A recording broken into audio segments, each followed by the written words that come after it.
Well, hello and welcome to the Confused Breakfast. Do you remember the pure joy of a trip to the video rental store as a kid? Yes. It's hard to beat the ease of the modern era and streaming platforms where you don't even have to leave your couch. Go, baby, go! But there was something truly special about leaving a rowboat makeout session on the lake, heading to Blockbuster with your girl to pick out a movie to take home and watch and do more makeouting. Yeah. On this podcast, we revisit and dissect some of our favorite childhood movies from that magical era to see if they still move us the way they did as kids. My name is Mike Schulte. Joining me, as always, two dudes who truly believe that podcasting is 80% mental and 40% physical. Sean Pryor and AJ Vens, how the heck are you? I do sit-ups before the show. That maths. Yeah. Weird. I do sit-ups before the show and after the show so we can eat pizza in between episodes. Just crush pizza in 12 minutes and then just jump right back. There's going to be a lot of coughing and throat clearing this episode because we ate a bunch of pizza. I should have invested in one of those buttons. Did you guys ever drink milk, like cold milk with pizza? With your yeah, oh yeah. Yeah, all the time. that was like a thing for me. And now I'm like, that's the worst. That's disgusting. That was what children did. I'm pretty sure I've already subjected Harrison to this on accident. But it's almond milk for him. But my buddy because of Home Alone, probably. Yeah, my buddy Dilly's listened to this, and we used to go in college drive to Hy-Vee, buy 2 pizzas, 2 gallons of milk, and then you cook the pizza, but you don't cut it. You just keep it on the cardboard and just eat it as one giant pizza while drinking a gallon of milk. Hell yeah. College was awesome. Was this like a challenge? No, that was just like, I'm hungry. That was just life. Yeah. Wow. Well, boys, on today's episode, it's time to head back to the mid-90s. It was a special time when girls couldn't play on boys' sports teams. Yes. Every clique of young friends had a token Asian, black, and fat-farting white kid in them. Thank God. Butt cuts for hairstyles were all the rage, and there wasn't a cell phone in sight. Thank God. But perhaps most importantly, it was a time where Hollywood executives wanted you to believe that it didn't matter how big, strong, or athletic you were. As long as you had a first-time coach who knows nothing about the sport and you utilize trick plays, you can and most certainly will beat the best team in the land. We're, of course, talking about 1994's Little Giants. Well, dang it. Ladies and gentlemen, it's time for another nostalgic journey to the past with the Confused Breakfast. Sit back, relax, and enjoy wherever you are in the world. Sometimes Take it away, boys. there's like a visual that plays over that. I don't know. You guys, the best part about our fan base is sometimes we say stuff. We say, hey, send us prayer candles of actors. Yeah. And then they send us a ton of them. And we made a promise that if you sent us a prayer candle with an actor on it, we would get around to doing a movie with that actor. I wish we knew who sent this. If you did, please message us and we'll thank you in person. But somebody sent us a Rick Moranis candle. It's time to light this. Should I do the honors? I think you should light this. He is our Lord and Savior. Well, if John Candy's God, he's Jesus. He's Jesus. Hey, will somebody send us a John Candy candle? Oh. A John Candle? Please and thank you. Will somebody please send us a John Candle? We have lit the Rick Moranis candle. It is time to look back on Little Giants. We're going to review it with a modern eye, but we first have to talk about this one, especially with pure nostalgia. Oh. AJ, start with you. What's the first time you saw Little Giants? What was your thought back in the day? This was a clamshell. I'm pretty positive. Yes, this it was a was. clamshell, and I remember it vividly. And I remember, I just remember this on I remember the VHS.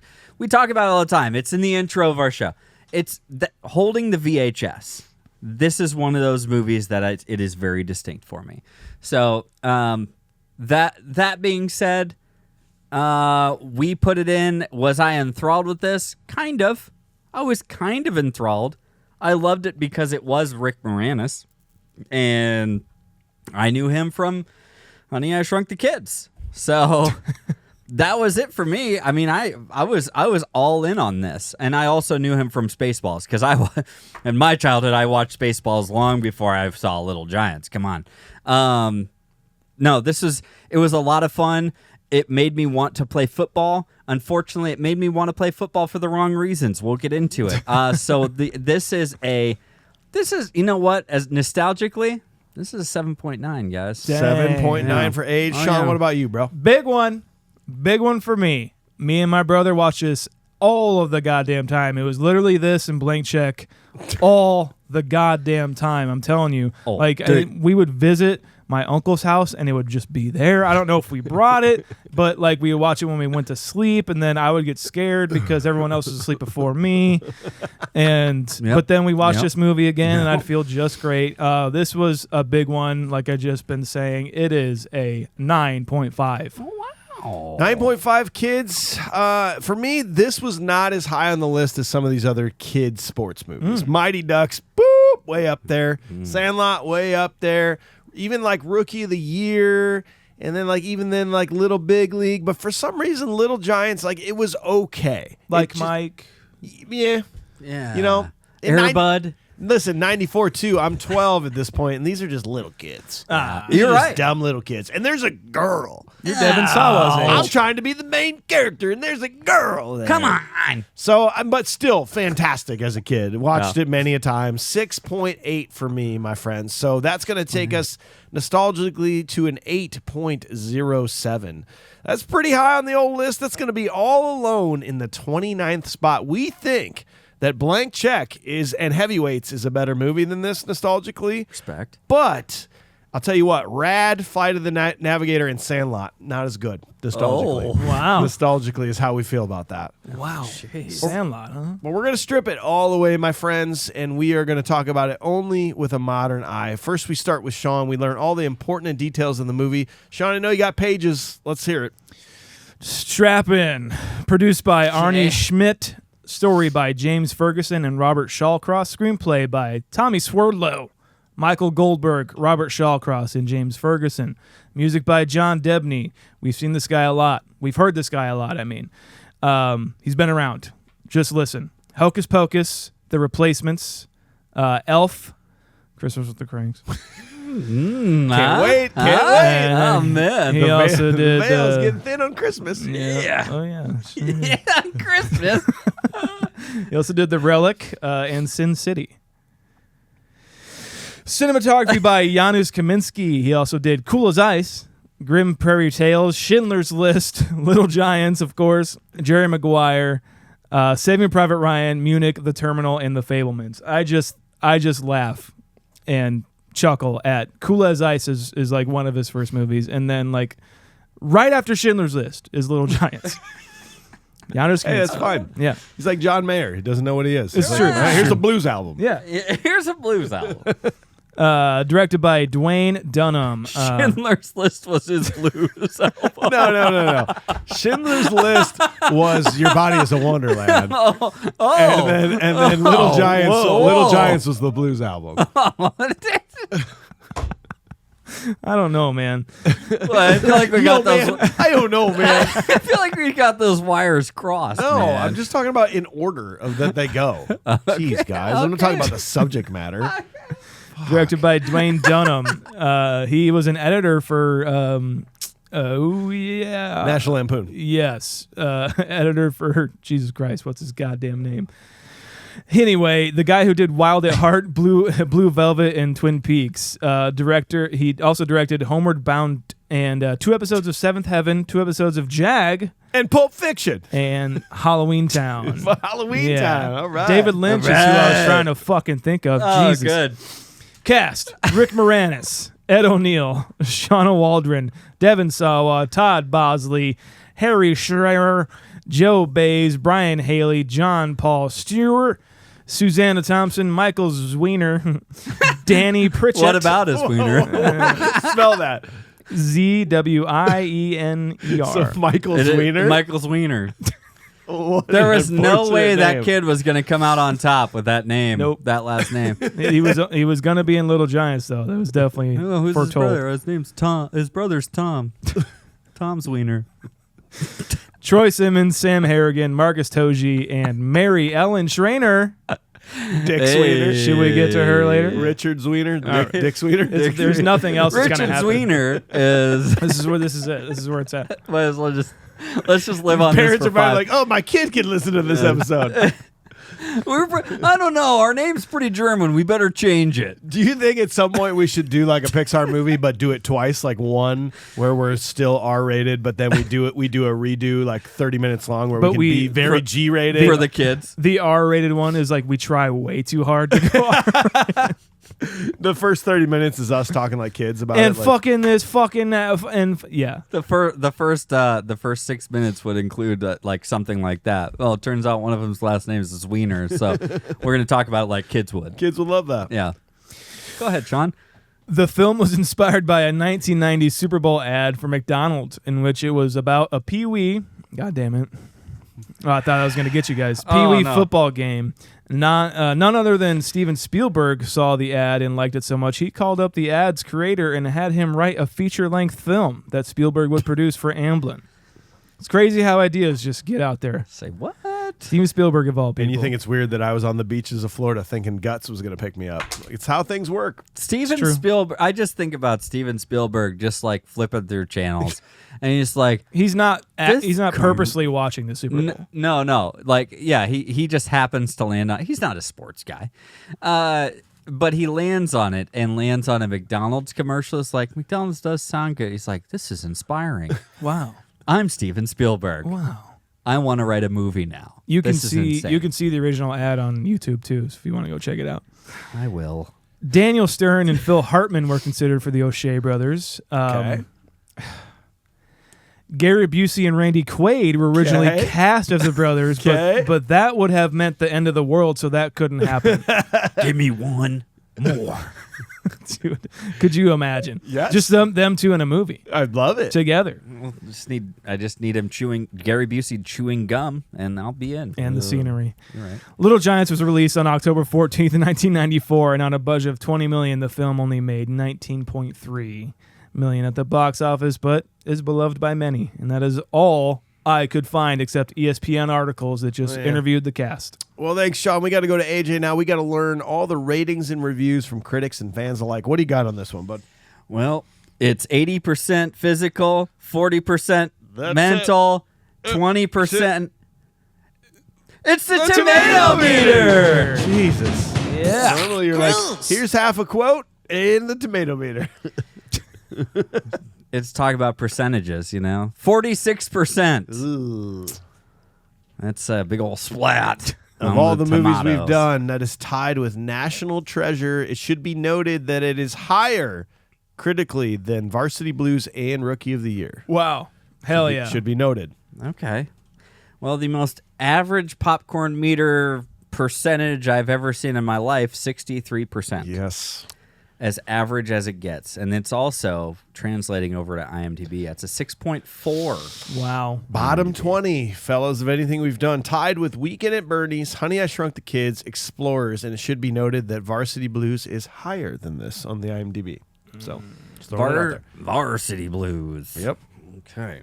I don't want your rating. All right. Hal Hinson over at the Washington Post.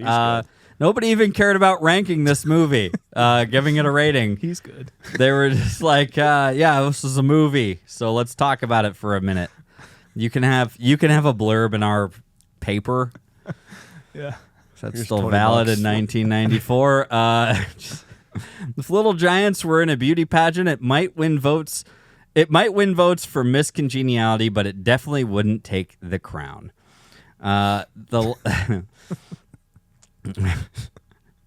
Little Giants is about believing in yourself. One day, the movie tells us you just might win. That may be so, but when Madden's bus pulled away, I wished I were on it. Yep. All right. Let's see. HubSpot is just a blogger, really. This is what I had to rely on. It says, the old cliched sports movie, a veritable treasure trove of cliches. I mean, what can I possibly say here that everyone doesn't already know about? It doesn't matter that this is a kid's movie. In fact, that makes it even worse for the cringeworthy cliches. Well, yeah, kind of. Let's see. He went on to say, Rick Moranis just does what he always does, really. Play a spectacle wearing geek with a heart. As for the kid actors, well, they do okay. They all do a good job in playing disgusting or wimpy nerds, that's for sure. They all looked their parts. Obviously, this movie is the typical underdog tale, ashamedly so, and that's not a bad thing because it is supposed to be for young kids. And while the movie is a feel-good flick, which kids I'm sure will enjoy, I can't help but feel the overall message is somewhat mixed. If you wear glasses, you're a nerd. It's definitely a well-made movie, very colorful, cheerful, and chock full of cheekiness. Just don't expect anything original. But I think we all know and expect this anyways. You're right. Okay. If there was a 6 out of 10 rating, that would be it. That's what it is. Here we go. How about this, guys? Ross Rivero, 99. He said that this is the worst football movie ever. 1 out of 10. Okay. This is in 2014. Warning, spoilers. Oh, yeah. Why wouldn't you? Don't spoil Little Giants for me. Well, it's the worst movie ever. So we know that. I don't care about spoiling it because it's the worst football movie ever. This movie was an absolute mess of a movie. I truly expected more from, and I'm glad I never got to finish this movie while watching it today because of what an awful movie it really was. Say movie again. The movie stars Rick Moranis as Danny O'Shea, a man whose daughter didn't make the Pee Wee football team, then decides to form his own football team. No, he didn't. And then decides where there's going to be a lot more bad players than the good ones. Like I said, before I truly expected, like I said before, I truly expected more from this film. Did you? Like, that's your first problem. There's your first there's your first mistake. Rick Moranis and Ed O'Neill in a kids movie? This is got to be a great football movie. I'm just coming off of finishing Friday Night Lights, so yeah, this is gonna be pretty good. Got some shoes to fill. Rick Moranis, Ed O'Neill. This is gonna be tough. It's gonna be tough.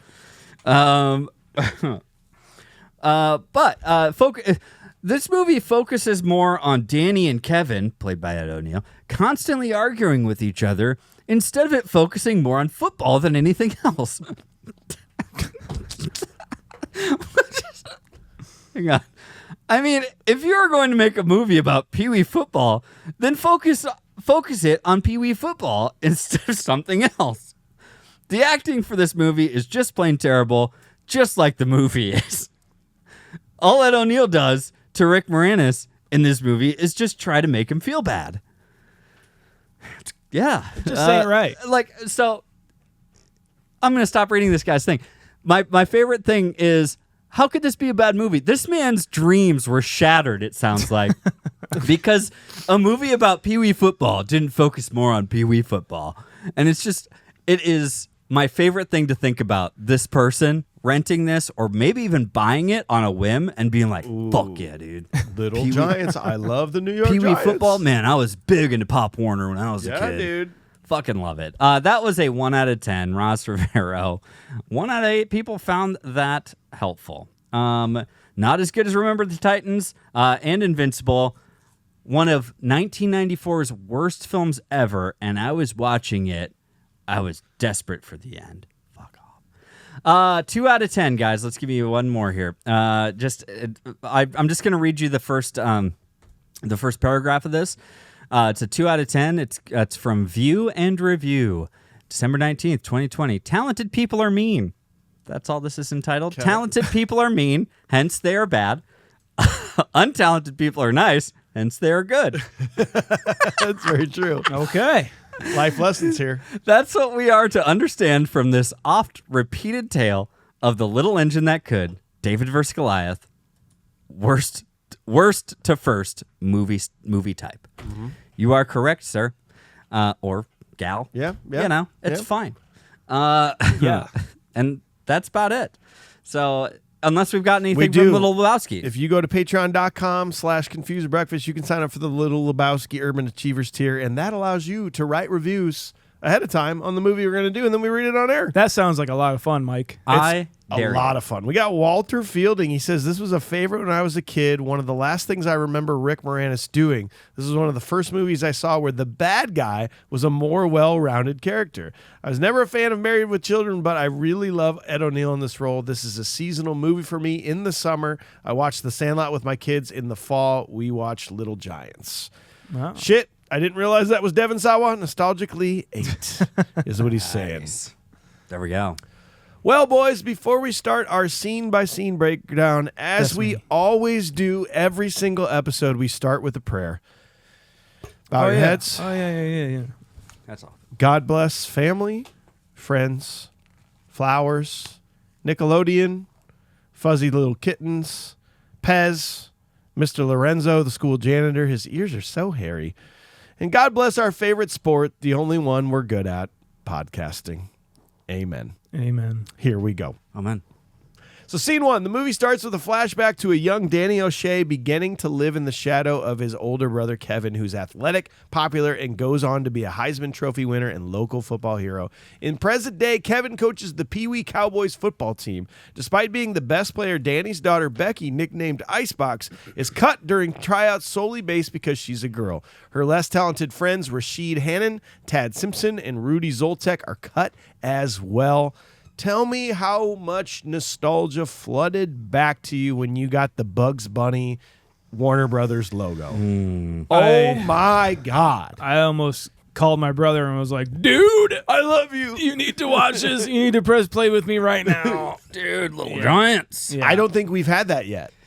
No, I don't think so. 200 plus movies, I don't think we've had that. I was that trying exact. That's a Warner Brothers not Disney, but Warner Brothers just like intro. Yeah. They owned it, so that was their kids' version of it or something. I was trying to remember like where I'd seen that before, and I'm like, Miss Doubtfire? No, that was just because it was a cartoon in the movie. But yeah, I like this was just like holy shit, because like I remember putting on the VHS, and for some reason it started like right when the brothers were walking to the field, and then when we got our non-bootleg clamshell, I remember watching that over and over again. Obviously, yeah. No, I love. I don't mind the intro of like obviously.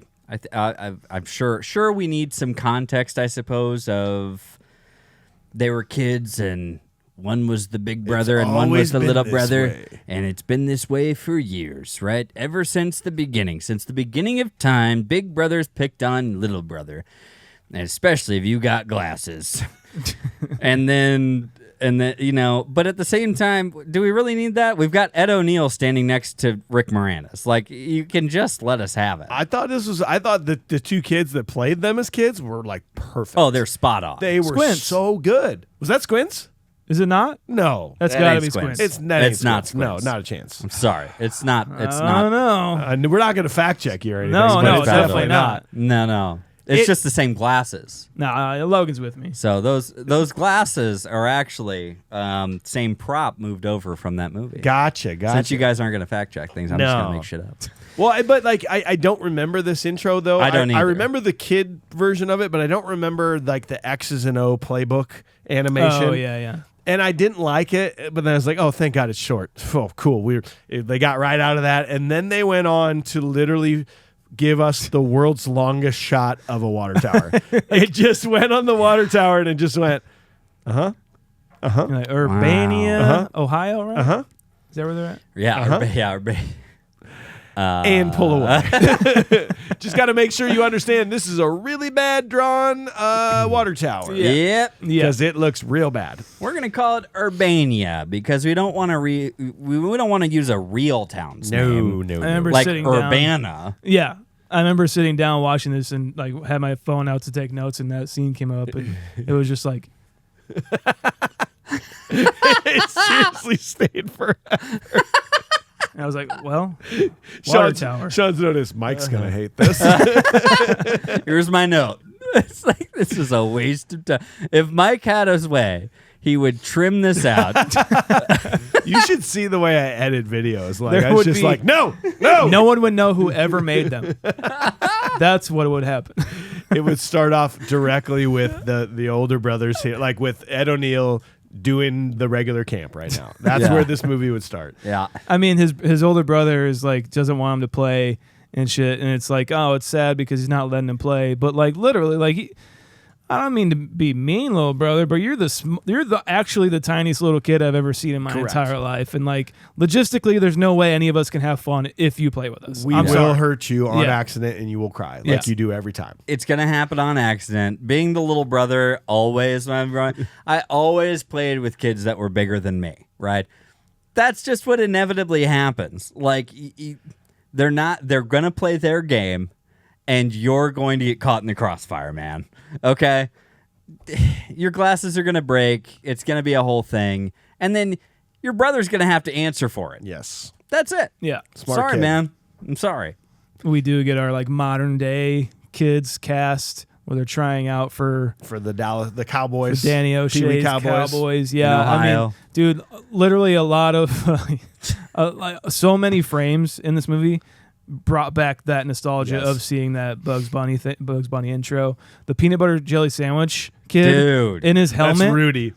My God. I was like, holy shit. But then like he takes it away. He's like, my mom made that. God damn. I was like, oh, this movie rules. You're not gonna go anywhere treating your helmet like a lunchbox, son.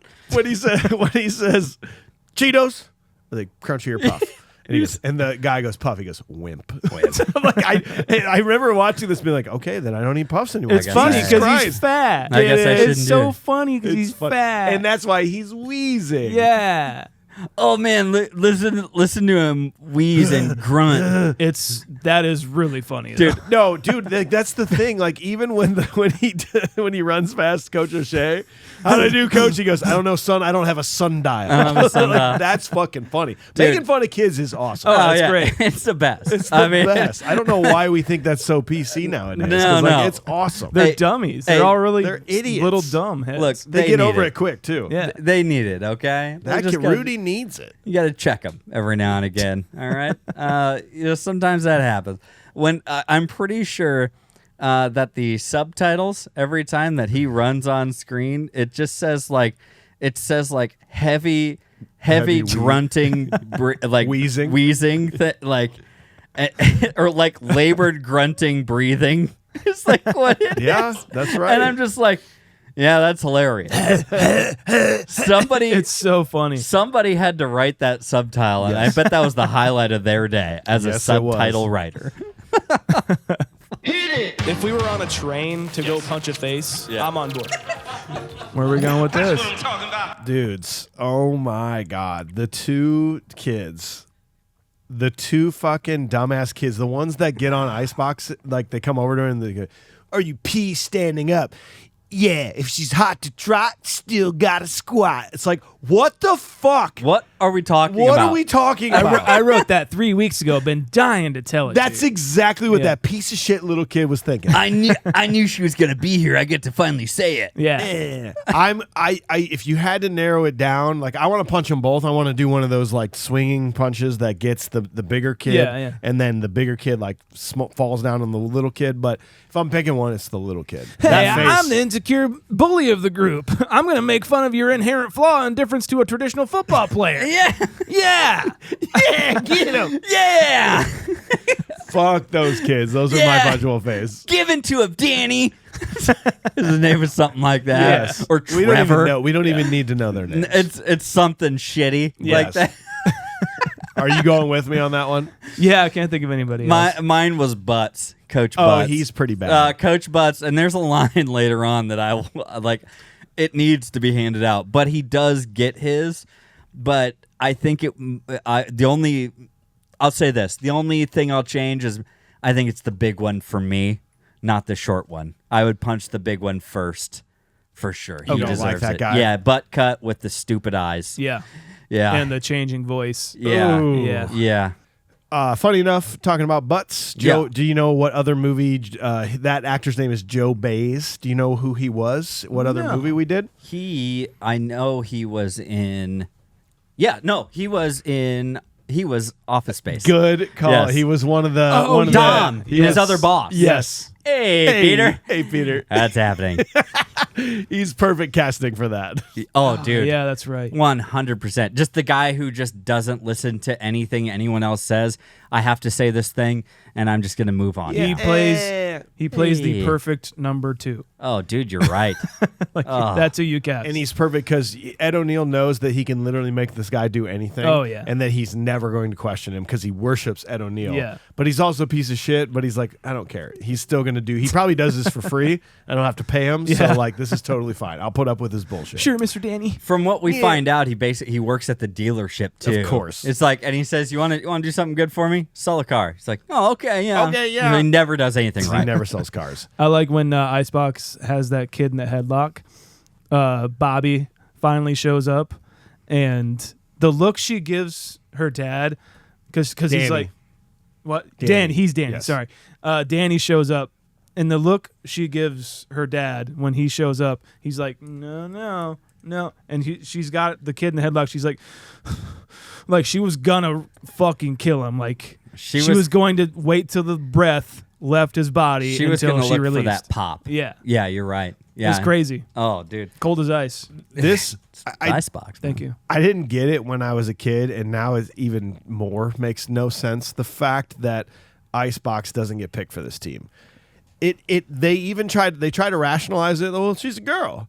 It's like she's still literally the best player that you have, and she's your blood relative. Yeah.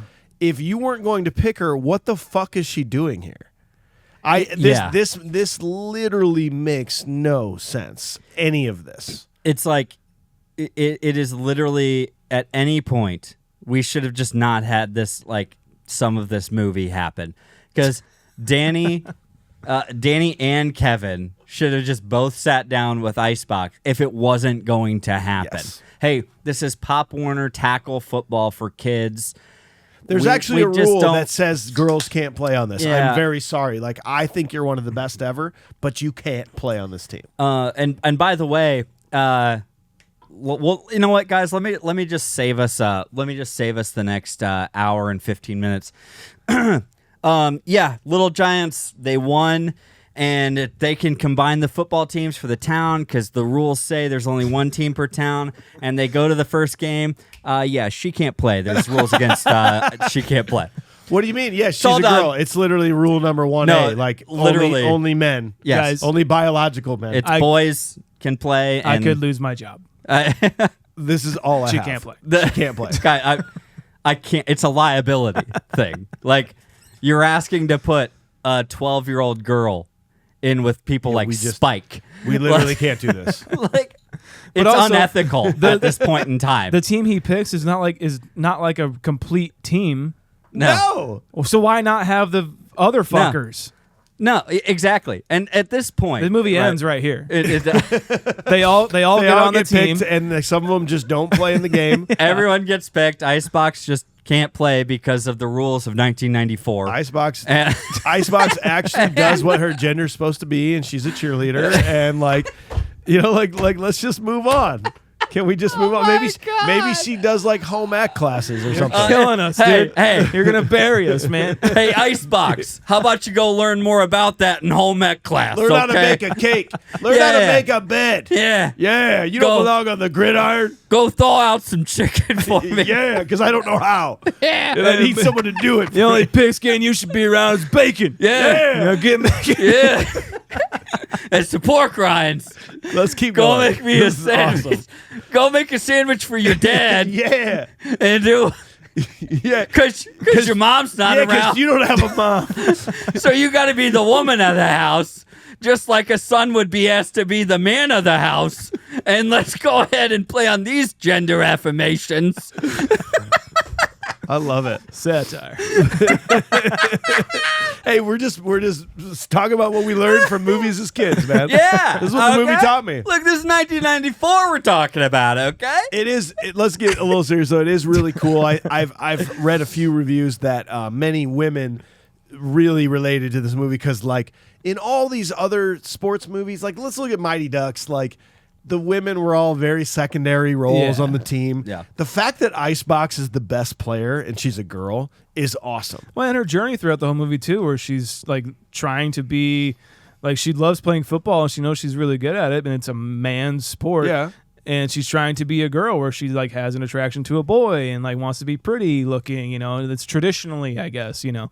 You don't really see that much. No. And especially in kids' movies. Yeah. There's actually some really good like little character development in there, right? And they focus a lot of that on to her. You know, it's not like Tad isn't going through life changing. That's actually part of my problem is that none of these kids are going through anything. None of them are, except for her. Except for her. I'll argue. Lloyd? What's his name? The booger kid. Oh yeah, I guess he's going his through a lot, name's Jake, and I can kind of relate.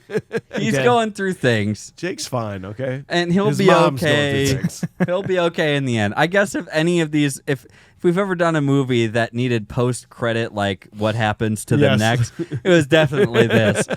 We needed to know that he didn't die immediately after this football game. He did. But that's it. Speaking of Tad, prop me. Props. Ooh, here's a prop. That sick ass shark shirt. Oh, you want the shark shirt? Because I had one of Man. those as a kid, and I thought it was dope then. I still think it's dope, and I just want an adult version of that. All right. Thank you. I definitely wrote this one down. At one point, Coach O'Shea answers his Dallas Cowboys football phone. Oh yeah. Okay. Like that you used to be able to buy online. It was always on TV infomercials, Sports Illustrated magazines. It's a football, but it's a phone. Use your dumb phone to call us to get a cool phone. Yes. Yeah. Yes. That's exactly what I want. I Good think that marketing. looked great on our table. I like that. I want. I kind of just want the go-kart, to be honest. Fuck yeah. Because I know Didn't it's you like take that in heavyweights? Now you it's have two kinda- go-karts? Well, yeah, because then I can race them with a friend if I ever get one. Cool, You know what I cool. mean? So that'd be good. Well, scene two, boys. You all right? You going through something? Let's get back to talking about women's place Anyways. in the household. If you're not leading the cheers, then just fetch us some beers.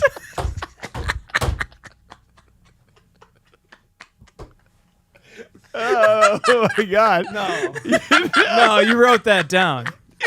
You wrote that down. You planned on us talking about this, and you wrote that down. That's That's our the only way that slogan. could have happened. I want it on a shirt. It just says, if you're not leading cheers, fetch us some beers. I just don't believe you, man. Okay. Nailed it. Scene two. After being ridiculed by the players who made the team, Becky convinces her dad to coach a new Pee Wee team of their own.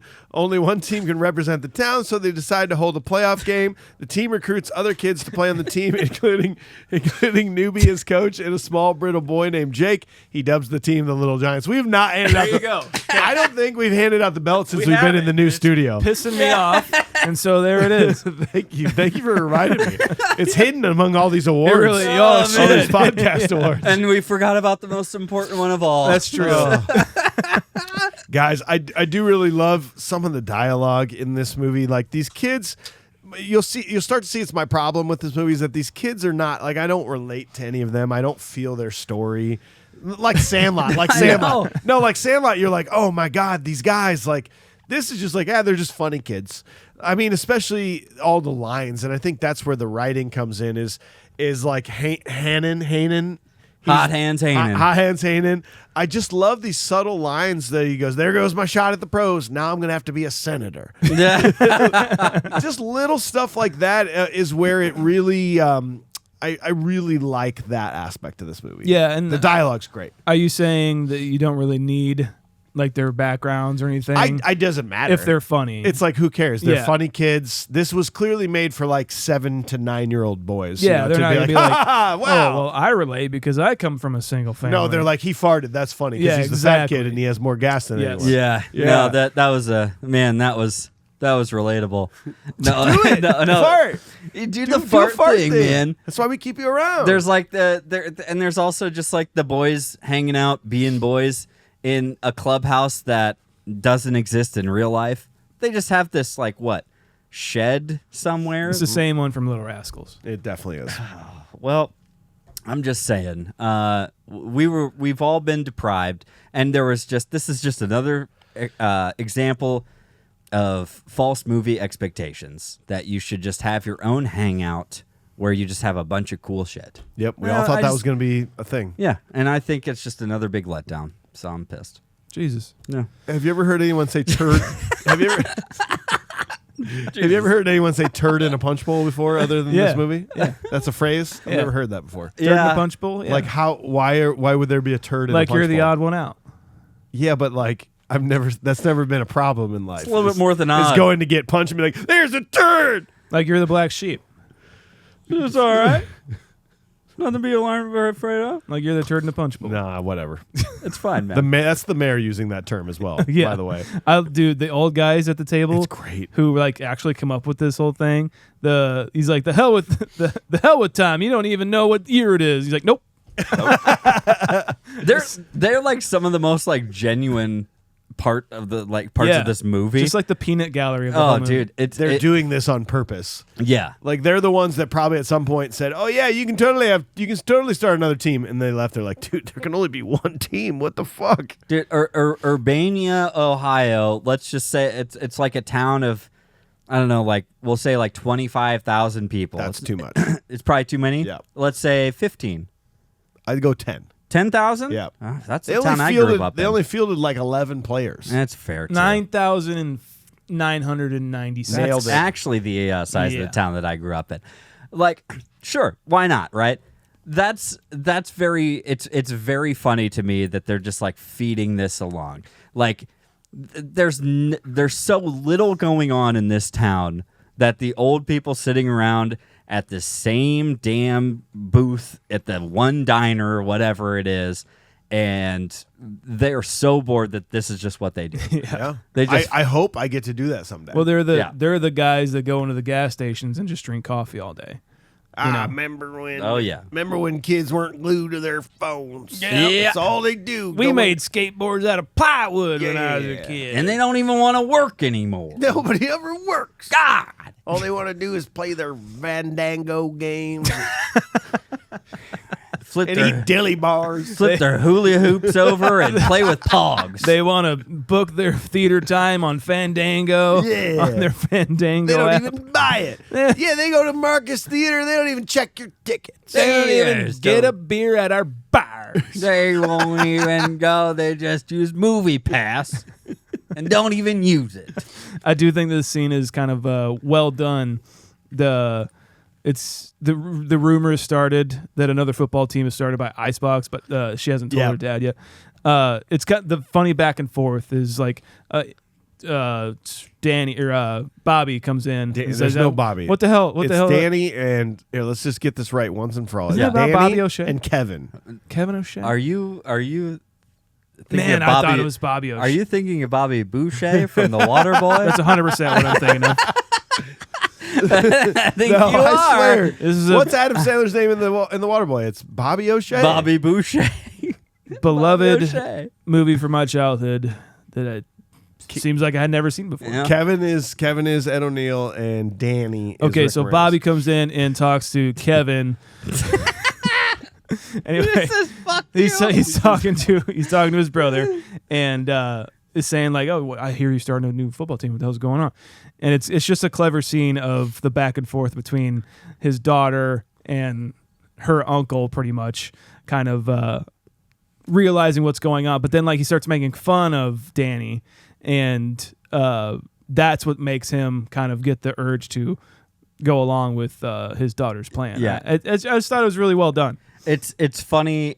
It's the catalyst, right? Yeah. It's like, let me talk about, on that note, let me say this about Rick Moranis, though. Rick Moranis in this is not near the typical nerd Rick Moranis role. Like, he's really not. If you really think about it, he's a mechanic. It's not like he's a computer guy. Very true. You know what I mean? He's like a mechanic. He's reasonably smart. Yeah, he doesn't care. He doesn't care about football. Like, it's not his he thing. just doesn't have time either. His wife left him. Yeah, it's just a thing. Like, but in the end, it's not like he's like a super nerd, and he actually doesn't like let people get really one over on him. He really does stand up for himself a lot throughout this movie. It's not Wayne Zielinski. Yeah. If you know what I mean. So that's what's kind of nice. And watching him stand up to a figure like Ed O'Neill's character in this is really cool, actually. And that was one of the big takeaways I had was like, thank God he's not just like this little pushover guy. It's just like he actually has a personality beyond that. This is pretty interesting to me how back in the day you're like kind of hating on Ed O'Neill's character of Kevin for just being so mean and not letting these kids just let them play. But it's just like he's totally right. And that's maybe more where as I'm older I'm like, hey, this isn't for fun. This is literally like we're going to try to win this national championship thing. Not everyone can play sports. Not everyone can play music. Not everyone can podcast. Not everyone can win a science fair. Like you can't. It's this participation trophy stuff that's going on like in modern culture bugs me. Because like you need to have defeats in your life like this. Like those kids, you feel so bad for them when they don't get picked. But this can be a catalyst to help them like move on with their life and like figure something else out. They're wasting time playing football because they fucking suck at it. They could have gotten one game, Mike. No. Okay? They could have had a game experience and then been like, yeah, this isn't for me. No. It's like, but here's what I'll say on this note is this moment in the diner. He says, look, not everyone's going to be an athlete, okay? But the redemption of this like kind of talk he gives is like people go like those other kids, they go out and win like Nobel Peace Prizes and invent things, and they do that, and I'm like, well, now you're making a point. It's like, you're kind of right. It's like, you know what? At this point, you're right. They don't all need to go out and get their ACLs torn at the age of 14. Yes. Suppose you're right. There's a league, there's a football league that we have in town where there's multiple teams and it's just for fun to learn how to play. It's called flag football. Yeah, this is a thing where we're going to try to win like a championship and we need the best players. Yeah. You're going to get hit hard out there. Right. Have you seen Spike? Yeah. Yeah. Not yet, but he was supposed to be playing against us. Yeah. And now we actually have a chance to have him on our team. Also, I chew gum. That's my character thing. Okay, we've talked about on-screen runners. We've talked about on-screen eaters. Smokers. Ed O'Neill chews gum with the best of them. Yes, he does. This is spectacular. I just want to say, appreciate y'all coming out, trying out for the team. Okay? When he gets down in that 3-point, dude, he's going. When he's to really town.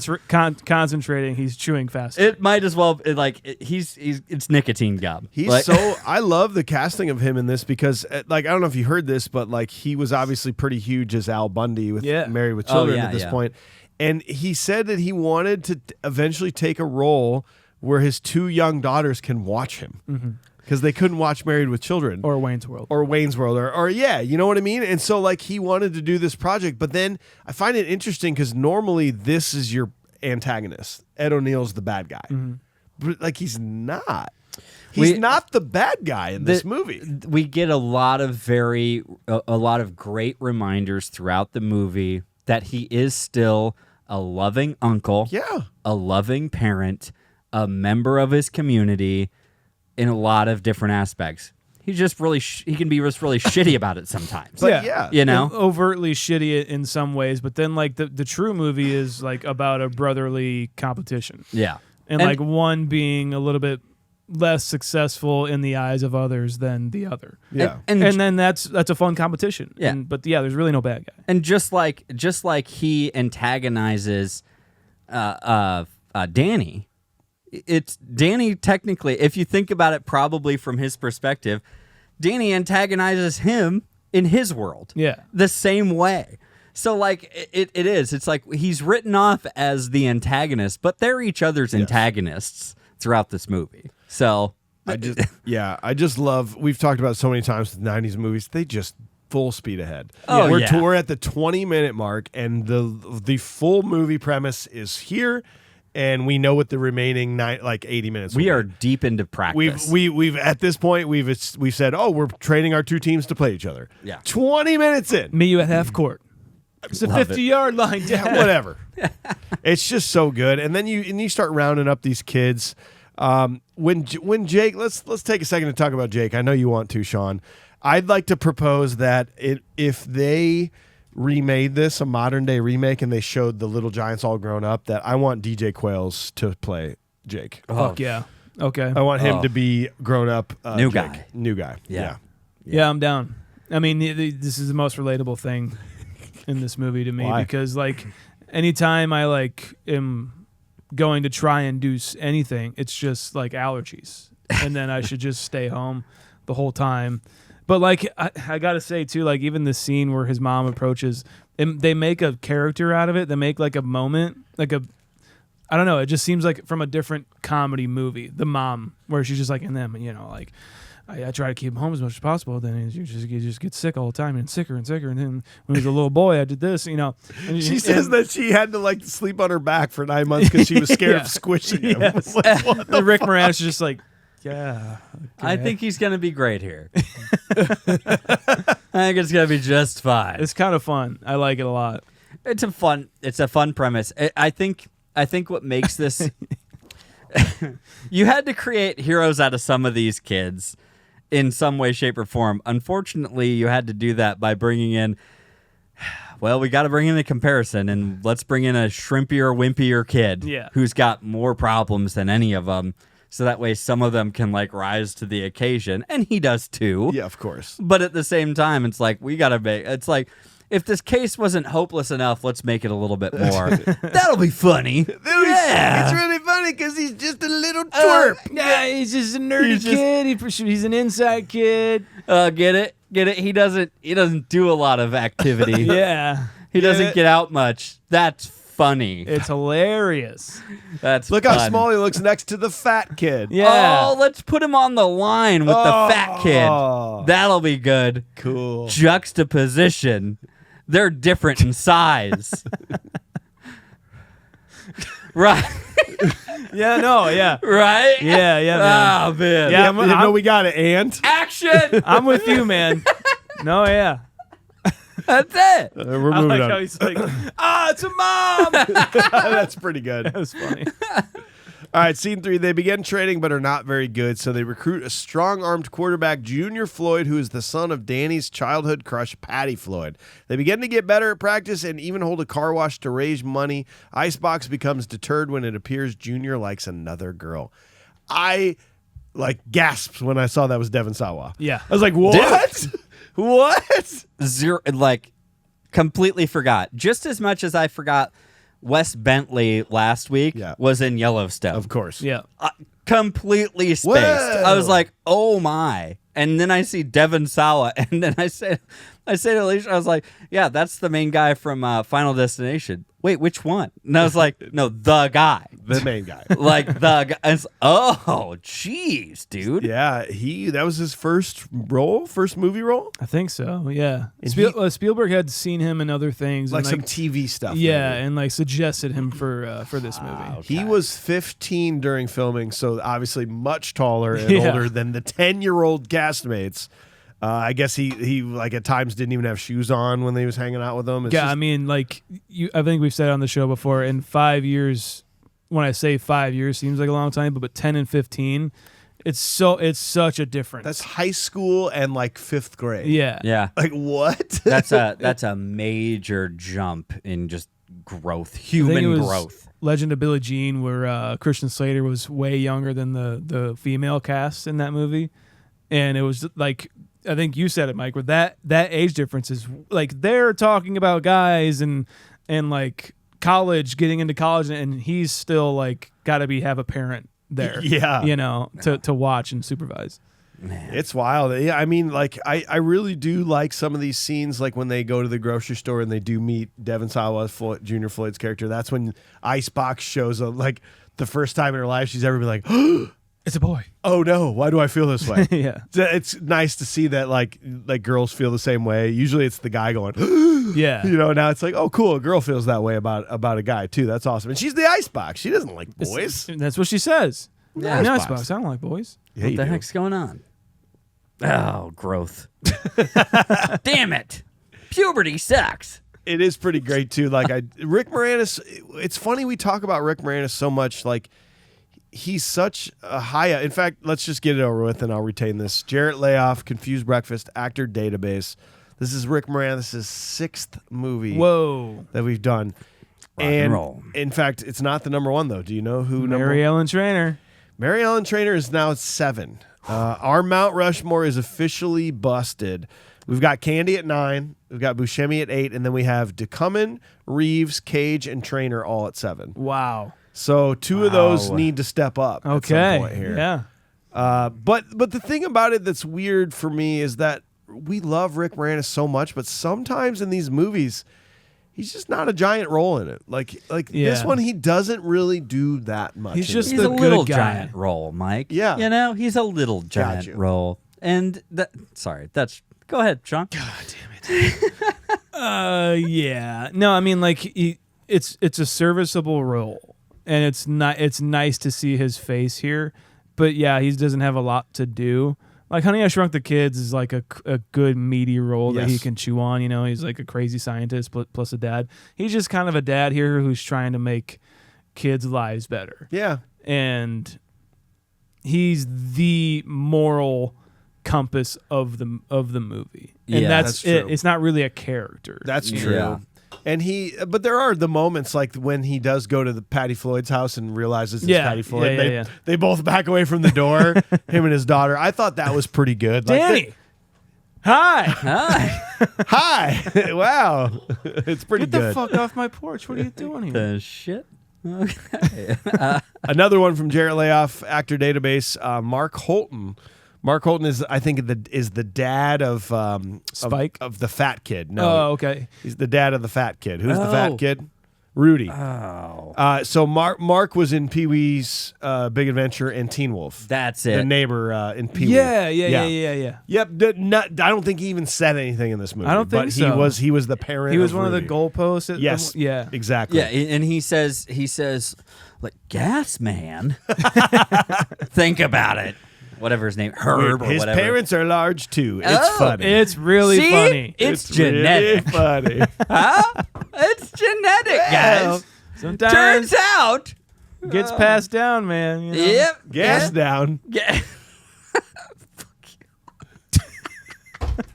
We do also. He did the cliche look back and forth. Gas down. Yep. So you can hand that belt over. Come on. No, that does not count. Sean, you talked earlier about these old guys. Like, this is where I love, especially them. They're like they're the ones making the drama. They're Plotting the ones them against each other. Yes, dude, it's so great. And but also, by the way, the odds to start this off is +40. That's not high enough. It's like when we talked about the Hawks and the Mighty Ducks. The Hawks beat them like 7-0, 13-0. No. Yeah. You're telling me that this team that is coached by Hall of Fame Heisman winner Ed O'Neill, the best players in town, is only going to beat this team by 40. Yeah. I don't think that's right. I'm taking the over on that one. Yeah, I think I would too. I would parlay that with That with a rotary girder. With some scores, with a automatic run back off the kickoff. Like, that's going to be one of those things. Yeah. What do you think? Touchdown on first drive, actual drive. There's definitely going to be an injury on the field. Yes. Yeah. Yeah, for sure. And then there's probably something in there as like a fart joke. Yeah. That would probably be in my parlay as That well. will I think that would up my winning. Oh, yeah, there it is. Fuck fart you. joke. Yep, he cleared out the whole line. They showed Taylor Swift. Trick play. She's here. She's here. Taylor Swift is at the Little Giants Dallas Cowboys. 100%. Hell yeah. Yeah. She was probably went to school with him, maybe. Oh, yeah. You know what I mean? yeah. Maybe she was one of the cheerleaders. I think that was one of her songs, actually. Because she could only be a cheerleader. Yeah. Bring it back, Sean. Yeah. Yeah, dudes. So scene 4, Danny recruits a great player named Spike by tricking his father Mike into believing he's the famous Coach O'Shea. However, the deception is later discovered and he switches over to Kevin's team.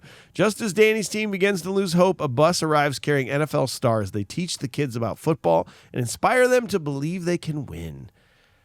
I used to hate Spike. Yeah. I used to literally be like, I hate this kid.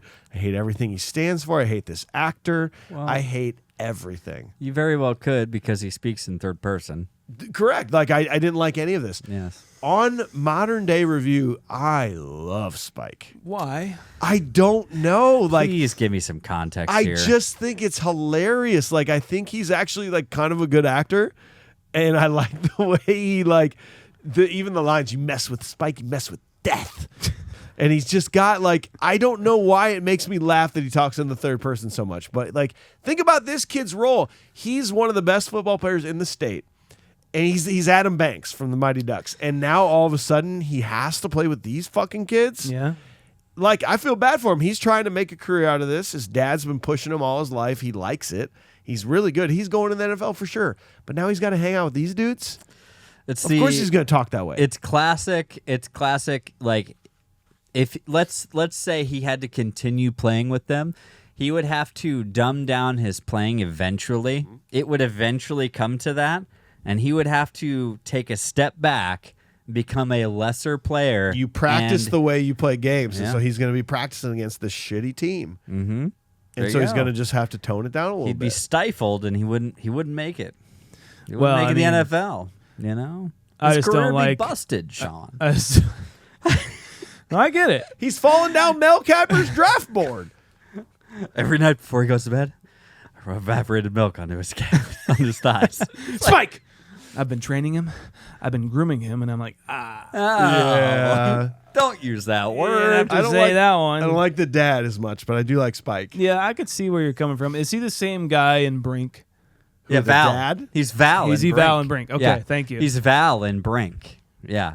Oh, it's great. Hateable and perhaps lovable in that movie too. Yeah. Absolutely. Apparently, Jonathan Taylor Thomas was supposed to play Spike. Spike? Are you serious? That's what they said. Or no, sorry. Jonathan Taylor Thomas is considered part of Junior. Yeah, Yeah, that okay. makes way more Okay. sense. Okay. But then he apparently said, okay, so that's where it makes sense.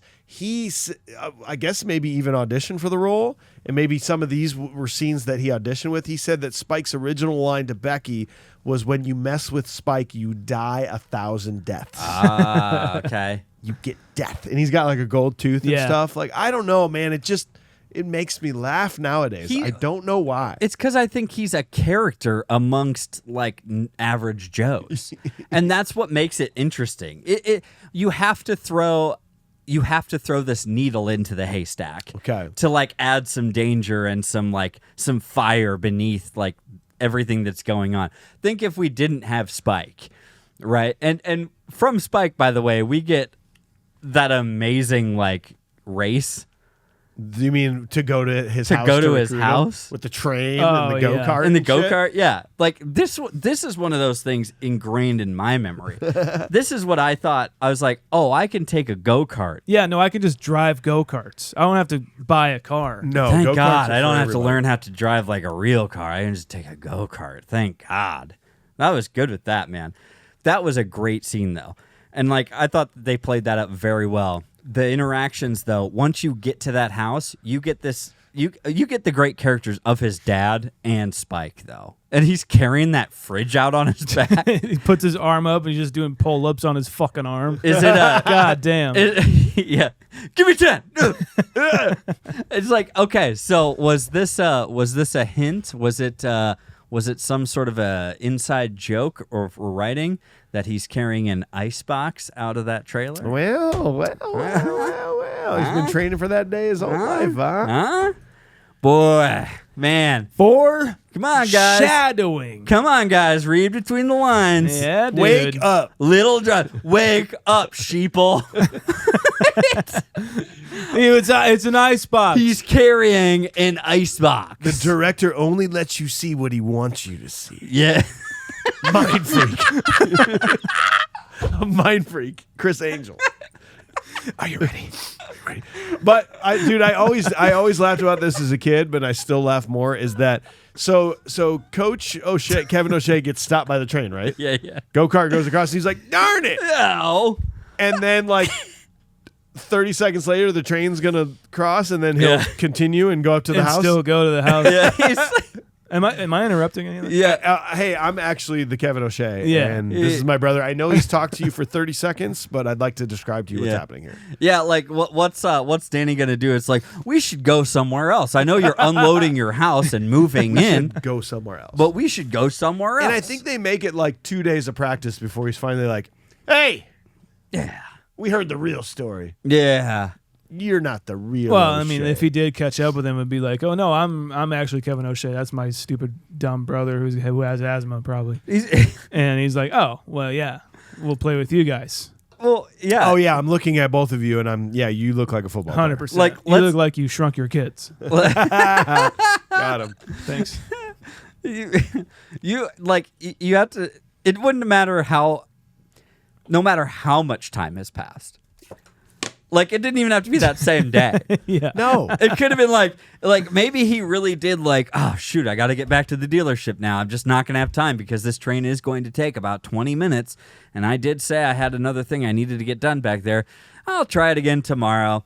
And then a couple days pass by. It's next week. He still goes over there. They're happily moved in. And he walks up to him after his dad has been dealing with his dejected son, saying, I've been dealing with this crummy team. And he says, and he just walks in out of nowhere and it's like, yeah, I'm Coach O'Shea. Wait, we're going to move to the other team. That's fine. There's no amount of time it would take. It could have been after the Little Giants game that he could have moved his son and he would have been stoked. True. It doesn't matter. Completely. Does Spike, the guy who plays Spike, also play Sid from Toy Story? I'll tell you, man. Because he looks exact. I'm not even saying his voice. Oh. Just did he play Sid from Toy Story? Because he looks just like him. He also looks like he got his face stretched out by being sat on too much. Oh, that's a thing? Are you gonna say he's like the brother of that guy from Unnecessary Roughness or something? What's going on here? Yeah. Okay. Yeah. They're related. Yeah. They're both football players. One thing that stuck out to me and has been a quote for between me and my brother forever is when he's like, hey, fat boy. He's like, you right. He does that multiple times, doesn't he? And it's the same audio clip. Yeah, every time.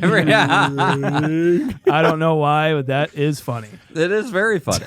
I'll tell you what, I love John Madden so much. Yes. I don't he's so great, and especially it comes through in this movie.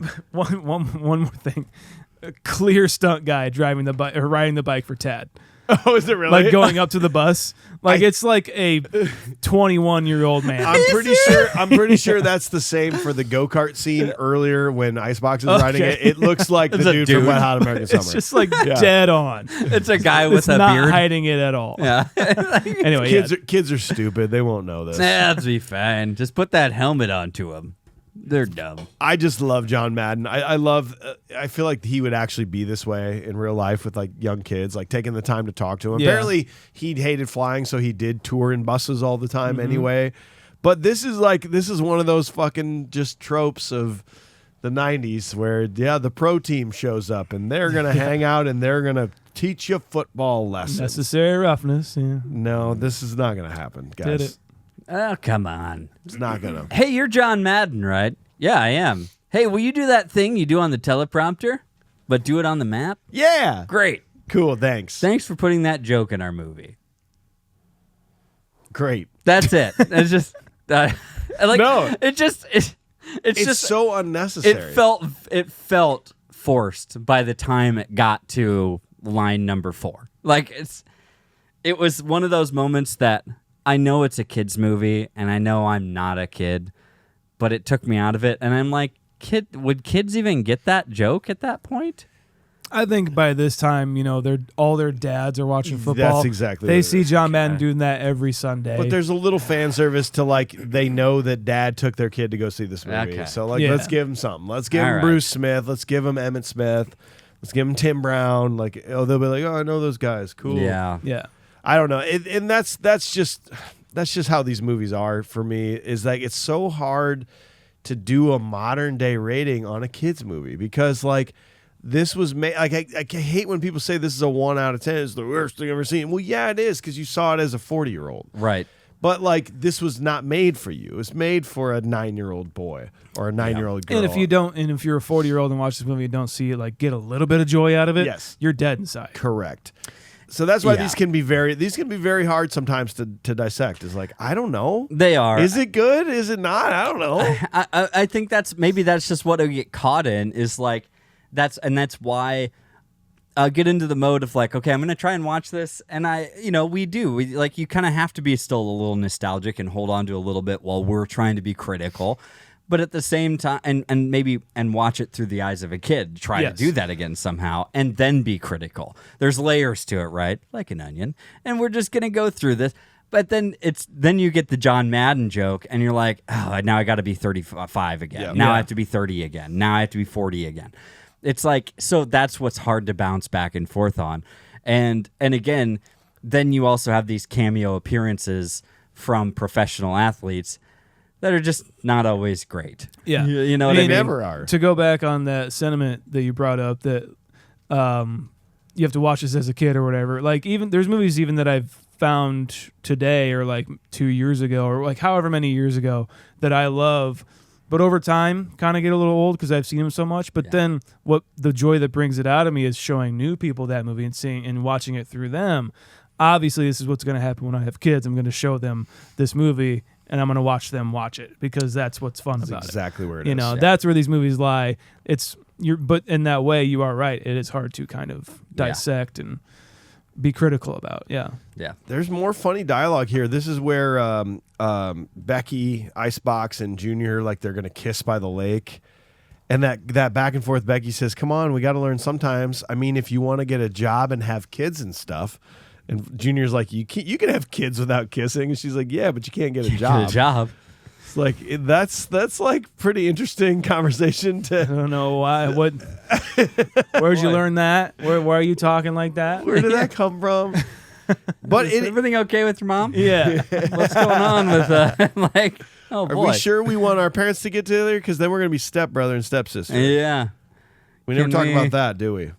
Hell yeah. So yeah, dude. That'll be popular in a few years. Yeah. Okay. Yeah, that's disgusting. Hate Anyway, this very much. I What do happened? too. Yeah. But there is an interesting thing here. You kind of do realize that Becky Icebox, like she really idolizes like her mom. And I like that this movie, apparently this movie was originally going to go into like the mom died, but but out of respect for Rick Moranis, whose wife had died, I like that they chose to go in a different direction. Like, oh, she just left.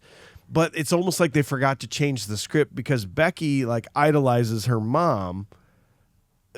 Like she like talks about her and says, "Oh, mom," but like her mom fucking left them. Yeah. And I don't know. It's an interesting way to like think about that. She doesn't want to play anymore.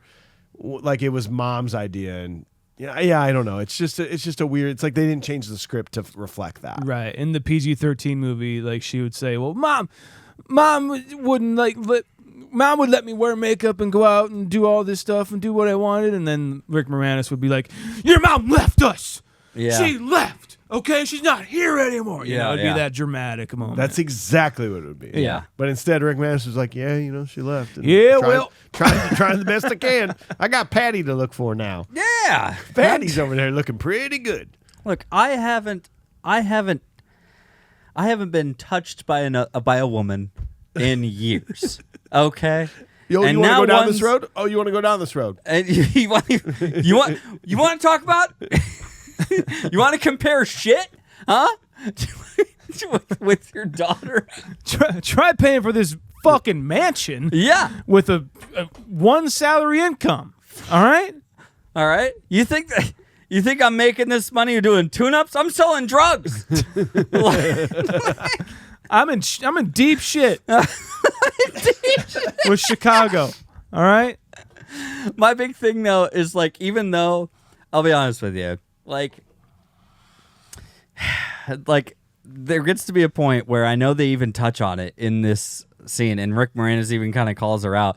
But you have this whole scene where she has this whole recollection of mom, and then she wants to be the cheerleader, and she's like, well, I'm your little fullback. And it's like, bitch, this was your idea.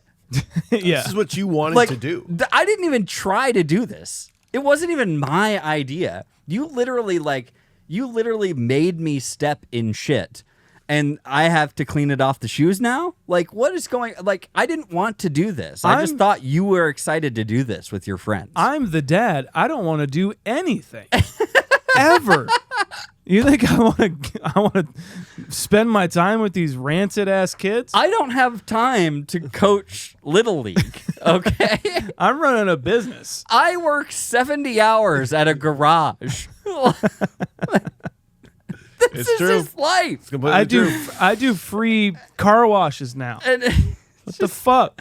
if you want to be a cheerleader, I'm fine with that. Can we not have the game tomorrow? Exactly. It was my problem. I was kind of upset at this point, and even though it just gets glossed over, I'm just like, wow, man, Rick Moranis, you are one hell of a dad because Yeah. you still went through with it, my Yeah. friend. Holy she gets, cow. She gets pissed and goes upstairs. And why, God, oh, why did they keep in her tripping up the stairs? She did trip. Did you She guys see tripped. that? No. I saw it on my last And they watch. She's like, Got fuck it. you, Dad. She's like, Blah. and then starts going again. It was. I was like, it's not even like a lettuce moment. It's not even close. It's just like we should have done that again. Yep. we had time. Yeah. We should set up have for the done- shot. We could totally do it again. It's not lost. We could do it. Spielberg's down the street. Like we're fine. Thank God he missed that because he would have said something. No, we can reshoot it. It's that easy. Just put the shit back in the box. It's fine. Oh, God. Well, scene 5, the day of the game, the two brothers make a bet. The Cowboys come out to a huge lead by halftime. The Giants begin to mount a comeback, which forces Spike to injure Junior on purpose. This brings Icebox off the sidelines and into the game. She has a huge goal line stand, and then the Giants win on the last play of the game. Don't say anything. The only thing to be said is, you don't say. Great. Yeah. So they saved like almost 30 minutes of movie for every sports trope in the book. Yes, they did. Yes. Wow. You don't say. Yeah. Harry Shearer as the announcer. Oh, I mean, dude. like, Guys, I cackled out when loud he said, when he said, "Oh, it looks like somebody's got a handful of about a pound of nut butter down there." I lost my shit. I had no idea it was coming. You know the whole town's here, right? I forgot. It's like somebody's holding on to about a pound of nut butter. I lost it.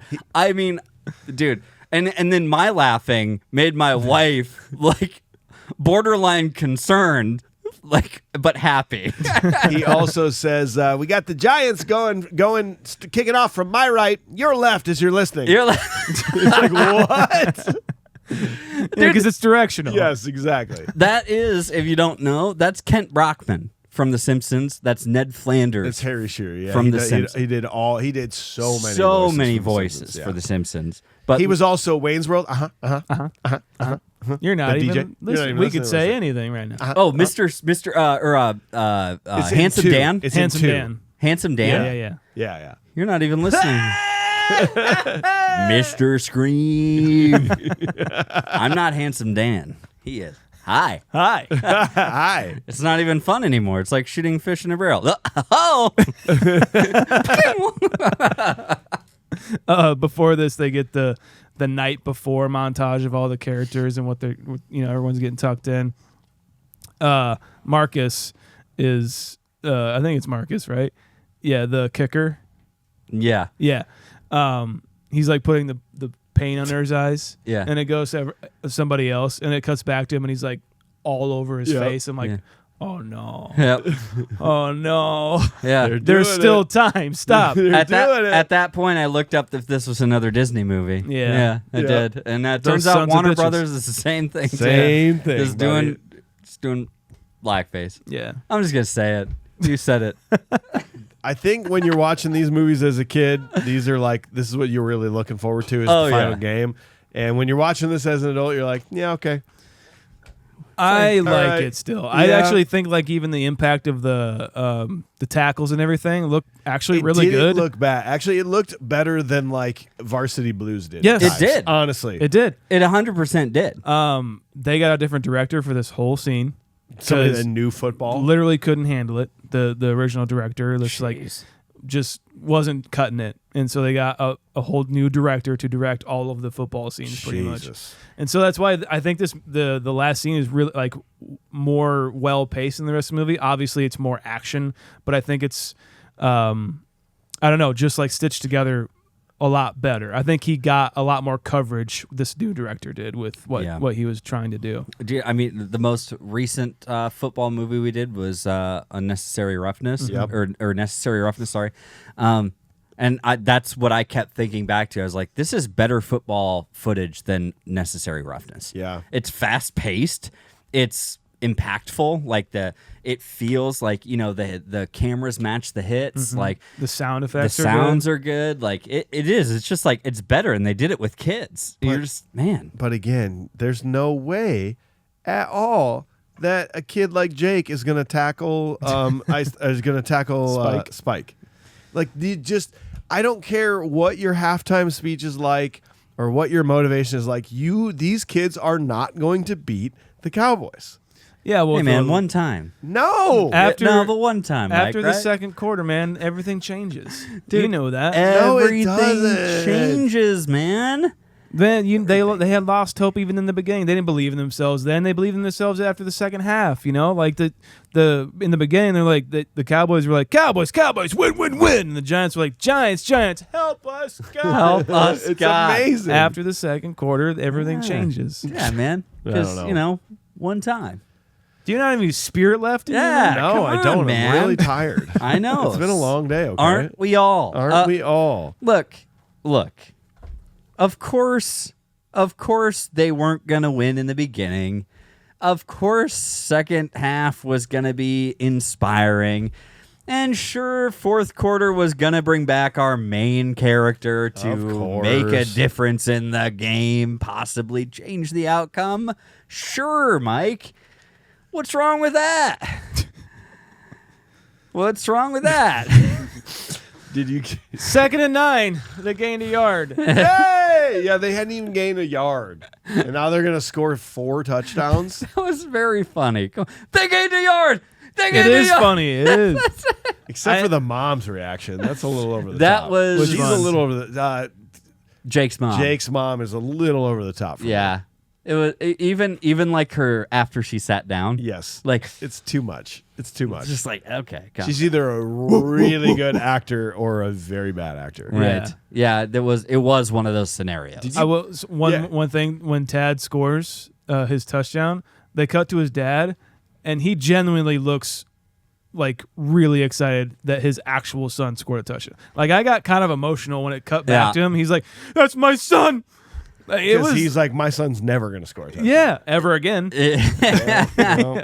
Well, even the kid running to his dad, like that was pretty good, Dude, man. the way There's that it- some good emotional that was moments. pretty good. Trick play mentality, but they kind of flip it on its head. It's good. It's a good rendition of these tropes. Yeah. The way that it was edited was really kind of funny and scary to me because it was like the dad was running with his briefcase. He's like running towards the field, and the play was going on meanwhile, and he just kept cutting back to him like it didn't look like he gained any yardage It's or Monty anything. Python. Yeah, it's kind of, and then Monty like, but Python, it Kung looked, Pao. It looked like any minute that it was going to cut back, a bus was just going to come out of nowhere and smash his dad. Did you catch? What did you think about the music of this whole movie? That was fine. Did you? I felt like whoever wrote this just stole John music Debney. from. Okay, on. say it again. What else he wrote? Oh my God. No. No, hold on, because there's 2 in Hocus particular. Pocus, The Relic, The Replacements, Spy Kids, Elf, Christmas with the Cranks, and Sin City. Well, okay, so there are 2 different parts of this score that sounded exactly like other movies. There was Mighty. It sounded a lot like Mighty Ducks. Yes. Blah, blah, blah, blah, blah, blah, boom, blah, blah, Yes. blah. It sounded exactly like that during the football games. And then pretty much throughout, it sounded like Home Alone. Yes. It goes, the blah, blah, blah, blah, blah, blah, blah, blah. It had that theme going on in the background when they were just Dude. doing weird shit. Yeah, you're right. I kept going, fuck, what is this? Like, what is this song? Like there is something here, it was like the first, every single time it would be like the first 5 notes. Yes. And you're like, they stole this, and then it changes. It's like, no, his is dun dun dun dun dun dun dun. Yeah. Dun dun dun dun dun. Mine's dun dun dun dun dun dun dun dun dun dun dun. It's totally different. It's different, man. Very Yeah, it's different. totally different. Very Yeah. different. Yeah, I thought it was really insensitive that every time that theme came on, that it showed the first shot of the fat kid. But Yeah. other than that, I thought it was okay.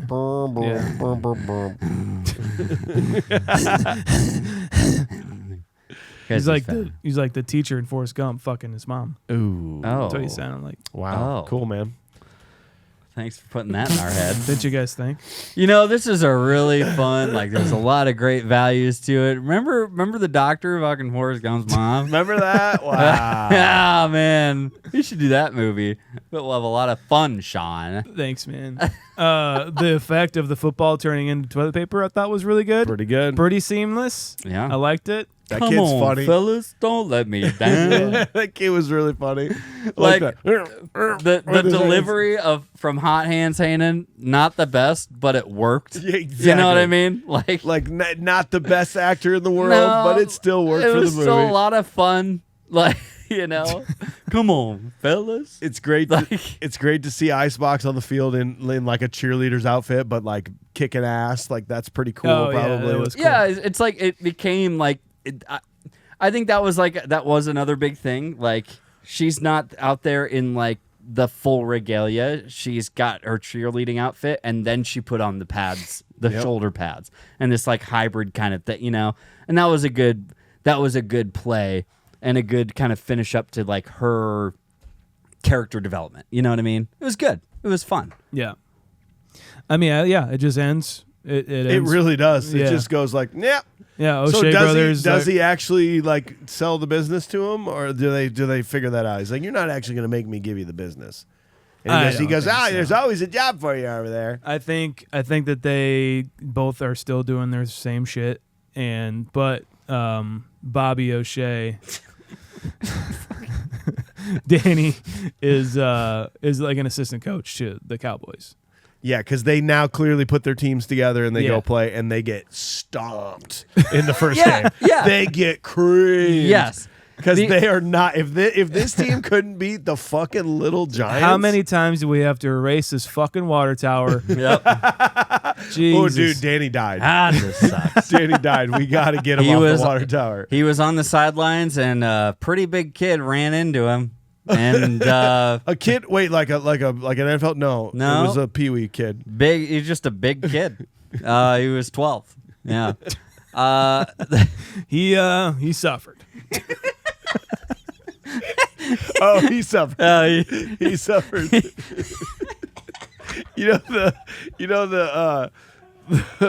Lou Gehrig's guy. He suffered. He suffered. Yeah, that's what this movie, the end credits do, is like, oh, Jake went on to sell pharmaceuticals. Yeah. And Pretty Boy Floyd and Icebox got married. Yeah. Well, Danny suffered tragically. Yeah. And his car caught on fire and they couldn't get him out and he suffered. Turns very out bad. since he spent so much time coaching Pee Wee football, his business went under and he suffered. I like that. I think that'd be great. And Kevin's doing fine because the Kevin's doing dealership good. just kept going. Kevin's doing great. Kevin peaked with his Heisman, and He's everyone fine. knows it. And everyone knows it. And everyone's okay with it. Yeah. Even Kevin. Yeah. All the old guys from the diner died. And they're all dead They're now. all dead now. This was their last hurrah of having a good old time. And then finally their town moved on with all the bullshit they kept holding back. Chinese kid couldn't get the black paint off his face for at least 7 weeks. Fat kid invested in whoopee cushions, and we don't know why he did that. He very invested in whoopee cushions and shortly after Atkins. And George Foreman Grill. And he moved to Atkins, Iowa. We're done. Yeah. All right. Modern day. No. Modern day, guys. Modern days. We dissected it with the modern eye, and it's time to give it a modern day rating. AJ, you get to start us off, buddy. Great, because I have more to say. No, we didn't talk about the thing what that Butts says, where he's just like, when Butts says at the car wash, he's like, if I was their mother hen, I'd take him out to water and drown him. Like, that's the reason he's punchable. It was face. the 90s, bro. You're right. It was the 90s. My bad. But no, like I think that the sentiment is there, right? I think it is. I think that it does wrap up pretty good. I do 100% believe that after this game, this was just like a fun, friendly exhibition match, if you will, right? And they're going to go on, and they are not going to have a very successful season after this. So your movie of morals and, like, you know, good time and all that, it's fun in the moment, okay? But calm down, all right? But can we just be realistic for a second? No, it's a fun movie, guys. And, like, the only reason that this is, like, fun and worth rewatching for me is because I can watch it with, like, Harrison, you know, before he goes to bed. And, like, I can put it on. We can watch the movie. He can take what he can out of it, you know, the fart jokes, or if there's some noise or something. He's not going to get fun things out of Fumble-Rooski. He's not going to get any of it, you know? And I have to think Puerto about Rico? mine. What's the annexation of Puerto Rico? You know, maybe that's not a very topical joke. Who knows? Yeah, well, nerd boy. You know, go back to your computers. go back to your books. Anyways, I don't know. Little Giants is, I mean, we have to compare this on par with, like, some of the other kids' movies that we've done, but this is not a Sandlot. This is not a Mighty Ducks. You're 100% right. Those are like adolescent movies, right? And this is a kids' movie. Yeah. The things that hold up and the things that are worthwhile are some of the dialogue of the kids and the performances of Rick Moranis being somebody other than Wayne Szalinski, and also Ed O'Neill. And their dynamic is great. Do I believe that they're brothers? Not necessarily. I believe, but their dynamic is what I believe. Mm-hmm. And it is brilliant. And I think they're a masterclass of friendly rivalry. And I really think that that's what you get from this. Beyond that, I mean, there's just not a lot of substance and a lot here, even if I'm looking at this from, like, a kid's perspective. And I kind of hate saying that, like, because I do have a lot of fond memories about this movie. I guess I would have to give this something along the lines. Oh, man. I'm going to give it a 5.39. 5.39 for AJ. Sean, what about you, buddy? Yeah, I had a good time rewatching this, and I won't rewatch it and probably till I have kids, or maybe my brother and I get together and watch it together. But like I said, I think the football scenes are well helmed. I think that it's kind of impressive the way they're directed. There's some funny lines. There's funny characters. I agree with AJ. I think that the combination of Rick Moranis and Ed O'Neill are really fun to watch. But yeah, it is a kids movie, and I have to knock it for really not holding up for me a little bit. I'm gonna go 5.9. 5.9. I completely agree with all your sentiments. I just didn't really. I remember as a kid not being able to really relate to this movie as much because there wasn't a main male character in this one. I love that it actually gave that for girls, but I think it continues forward here. That it's just like, that was the perfect way you said it, AJ. This is definitely a kids movie versus a Sandlot or a Mighty Ducks, where they're more into their adolescence. Yeah. Where more lessons can be taught instead of, like, you can win if you try real hard. Yeah. Well, no, you can't. But thank you for installing that. But I still am higher than you guys. I'm going to be a straight up 6 because I laughed quite a bit and had some joy out of it. But but it's like, Beyond that, I don't really care. Yeah. I'm glad that we added Rick Moranis up the ladder a bit, lit the candle. Totally. Mary Ellen Trainor as well. Exactly. Yeah. As a group, we are a 5.76. If you're going to look at every movie we've done so far, 5.76 is going to be fairly low. 5.76 is All Alone. It's going to come in just below Varsity Blues, Waterworld, and Kindergarten Cop, and The Replacements, by the way. But it's going to be just above St. Elmo's Fire, Teen Wolf, Dirty Dancing, and Cliffhangers. Hangers. I wanted it to be above Varsity Blues. That'd been really funny. It's real close. It does not go. There's not many other sports movies here that we're dealing with. It is better than The Cutting Edge. It is better than Over the Top. But other than that, all the other sports movies we've done are better than this. That's how we feel. So that's where it's going to lie for now. We appreciate you being here. Thanks so much. Tune in next week. We're going to hit a true nostalgic movie here to see if this might be a tough one to see if it holds up, but this is Teenage Mutant Ninja Turtles 2, Secret of the Ooze. Hell yeah. Let's go. Talk about some nostalgia, and then we follow that one up with Silence of the Lambs. Well, why not? It's about time we got into something that, Would who you knows? fuck me? Oh, fuck me. Goodbye Horses is playing Take in it my easy, head Raph. right now. I think Silence of the Lambs is going to be an interesting one because that, who knows, man? That is a front runner for potentially popping up into that top 10 somewhere. You never know. So Okay. that's it. Go back to the podcast this time last year, Shaun of the Dead.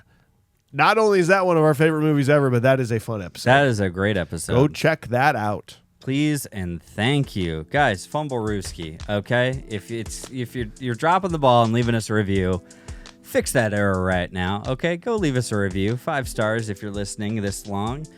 Do that on Apple Podcasts. Hit the subscribe button. Spotify as well. Find us on social media at Confused Breakfast, anywhere on social media. And check us out on YouTube. Come watch us on YouTube and have some fun. And watch us be basically bigots at the beginning of this episode. Oh, it's a fun one. Little Giants. ConfusedBreakfast.com. You can see the merch that we have. You can buy shirts. You can buy footballs. You can buy... ConfusedBreakfast.com. Yeah. You can see our ratings of the can't movies buy that we that. have done. Oh. No, we own that.